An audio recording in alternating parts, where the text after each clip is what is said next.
ಪೂಜ್ಯ ಅಪ್ಪ ಮತ್ತು ಅಮ್ಮನವರಿಗೆ, ಈ ವರ್ಷ ನೀವು ನನಗೆ ನೀಡಿದ ಅಪಾರ ಪ್ರೀತಿಗೆ ಮತ್ತು ನನ್ನ ಪೋಷಣೆಗಾಗಿ ಶ್ರಮಕ್ಕೆ ನನ್ನ ಬಳಿ ಲೆಕ್ಕವಿಲ್ಲ.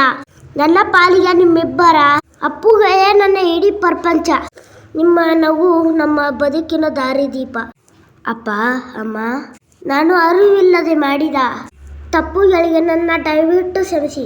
ಕೆಲವೊಮ್ಮೆ ನಿಮ್ಮ ಕಾಳಜಿಯ ಮಾತುಗಳನ್ನು ಕೇಳದೆ ಯೌವನದ ಸಿಟ್ಟಿನಲ್ಲಿ ಜೋರಾಗಿ ಕೂಗಿ ನಿಮ್ಮ ಮನಸ್ಸಿಗೆ ನೀವು ಕೊಟ್ಟಿರಬಹುದು. ಆ ಪ್ರತಿ ಗಳಿಗೆಯೂ ಈಗ ನನ್ನನ್ನು ಸುಡುತ್ತಿದೆ. ನಾನು ಮನಸಾರಿ ಕ್ಷಮೆ ಕೇಳುತ್ತೇನೆ, ತುಂಬಾ ಸಾರಿ ಕೇಳುತ್ತೇನೆ. ನಿಮ್ಮ ಕಣ್ಣಲ್ಲಿ ಒಂದು ಹನಿ ನೀರು ನೋಡಿದಾಗ ನನ್ನ ಹೃದಯವು ನುಚ್ಚು ನೂರಾಗಿ ಅಳುತ್ತದೆ. ಅಮ್ಮ, ನೀನು ಬೆಳಿಗ್ಗೆ ಎದ್ದು ನನ್ನ ಯೋಗಕ್ಷೇಮ ನೋಡಿಕೊಳ್ಳುವೆ. ಅಪ್ಪ, ನೀನು ಹಗಲೆರಡು ದುಡಿದು ನನ್ನ ಭವಿಷ್ಯಕ್ಕಾಗಿ ಬೆವರು ಸುರಿಸಿದೆ. ನಾನು ಬಿದ್ದು ಗಾಯ ಮಾಡಿಕೊಂಡಾಗ ಇಬ್ಬರೂ ಕೊಡುವ ಆತಂಕ ನನಗೆ ಧೈರ್ಯ ತುಂಬುವ ನಿಮ್ಮ ಮಾತುಗಳೇ ನಮ್ಮ ಶಕ್ತಿ. ನೀವು ದೇವರ ಬಳಿ ನನಗಾಗಿ ಪ್ರಾರ್ಥನೆ ಮಾಡುವಾಗ ನಿಮ್ಮ ಕೈ ಹಿಡಿದಾಗ ಅಂತಹ ಭಯವು ನನ್ನಿಂದ ದೂರ ಹೋಗುತ್ತದೆ.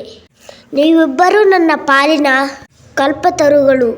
ನಾನು ನಿಮ್ಮ ನೆರಳಲ್ಲಿ ಬೆಳೆದ ಪುಟ್ಟ ಹೂವು. ನಿಮ್ಮ ಮಾರ್ಗದರ್ಶನವೇ ನನ್ನ ಬದುಕಿನ ತಂಪು ಗಾಳಿ. ನೀವು ನೀಡಿದ ಸಂಸ್ಕಾರದಿಂದಲೇ ಬದುಕು ಇಷ್ಟು ಚಂದ. ನೀವು ಒಟ್ಟಿಗೆ ನಗಿಸಿದರೆ ಪ್ರತಿದಿನವೂ ನಮಗೆ ದೊಡ್ಡ ಹಬ್ಬ. ಧನ್ಯವಾದಗಳು ಅಪ್ಪ ಮತ್ತು ಅಮ್ಮ. ನನ್ನ ಹೃದಯದ ಅಧಿಪತಿಗಳು ನೀವು. ನಿಮ್ಮ ಪ್ರೀತಿಯೇ ನನ್ನ ಅಡಿಪಾಯ.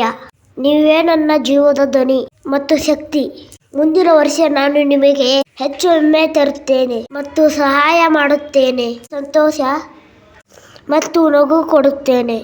ಹೆಚ್ಚು ಪ್ರೀತಿಯ ಅಪ್ಪುಗೆ ನೀಡುತ್ತೇನೆ. ಹೆಚ್ಚು ಕೃತಜ್ಞತೆ ತೋರಿಸುತ್ತೇನೆ.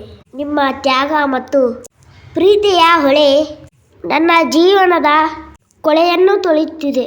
ನಿಮ್ಮ ಕೊಡುಗೆ ದೊಡ್ಡದು. ನನ್ನ ಪ್ರೀತಿ ಸಣ್ಣದಾದರೂ ಅದು ಈ ಜಗತ್ತಿನ ಸತ್ಯ.